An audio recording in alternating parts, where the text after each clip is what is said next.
Hey guys, Ashlane here coming at you today with Sneak Peek 1 for the first big update in Gods of Olympus. That's right, it's a new 7th god, Hades, and this is the first look at his house, his temple, and his monument. This is the Hades monument here, you can see undiscovered. Now let's take a look at the houses and the temple here, and you can see they have the chance to reanimate fallen troops. You can see right now that Artemis is just kind of staying busy there with all those spawned units. And keep your eye on those units. After they die, they have a chance of coming back as skeletons. They move pretty quick too. This is definitely going to be a bit of a game changer, especially when you see in just a second here the monument in action as well. These 3 units are surely going to change the gameplay, especially at high levels in the game right now. So this is the first look at the Hades monument. It has the skeleton catapult ability, and you're going to see it makes it much more difficult to kite around a base using Artemis, and that's a very popular strategy in the game right now. The catapult has pretty long range, as you can see, and all those skeletons really eat into her hit points pretty quickly there.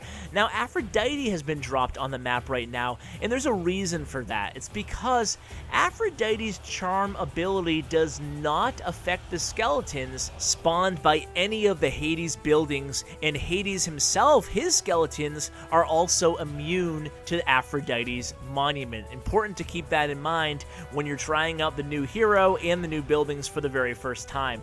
Now, for the second half of today's video, I kind of wanted to just catch up on the game. I'll show you just one of my random attacks, just show you the strategy I'm using. It's kind of an aggressive strategy, but I really lean heavily on Athena to be my main tank, and then I kind of cycle in Zeus and Ares, and then I use the supporting units from there. But as you watch this, I did want to discuss some of the other upcoming changes in this big update. There's actually a lot to get to here, so let's get right to it.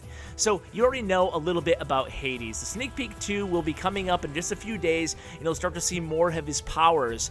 He has his power number 1 is going to be Raising the Dead, his power number 2 is going to be Rot, and then his ultimate power is going to be Summoning Cerberus, which is a big 4 or 5-headed beast that we'll go ahead and show at the end of today's video, so you can see some still shots of what Cerberus looks like in game. So let's get to the other changes. There's a lot. So one of the major changes is now Alliance Perk has been added to the game. Nectar is going to be rewarded to all players for assisting in battle.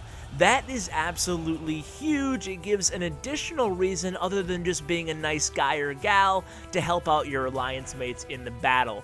Another really big addition to the game will come in the form of being able to control all your gods with one tap. A select all god, and it's going to be much easier to move and tactically arrange your gods in the order you want them to.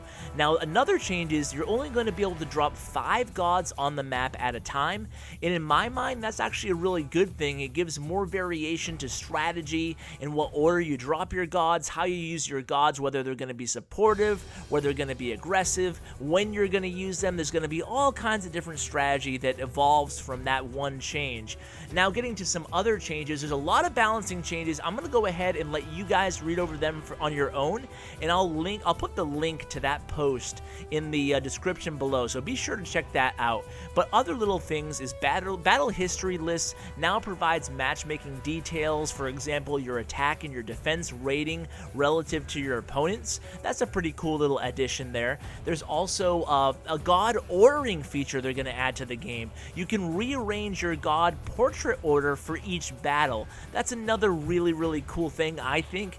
And another major thing I did want to mention too is all god stats and powers now go through level 60. Now that probably doesn't affect the majority of you guys right now, but what we're seeing in high-end gameplay is people capping out on the abilities they use the most, and then they're kind of forced to upgrade abilities that they never use. So this gives much more flexibility in that end. Alright guys, we're gonna go ahead and end it here.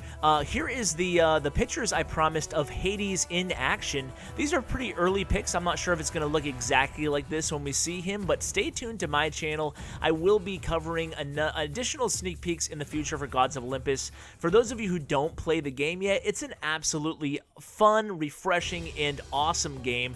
Check it out. It has a lot of really cool features, and listen to my interview with Jay, one of the developers. I'll go ahead and link that below as well. So guys, thanks so much for watching, and as always, take care. We don't play for fame, we don't play for cash. We just play for the glory and the crash of the ash.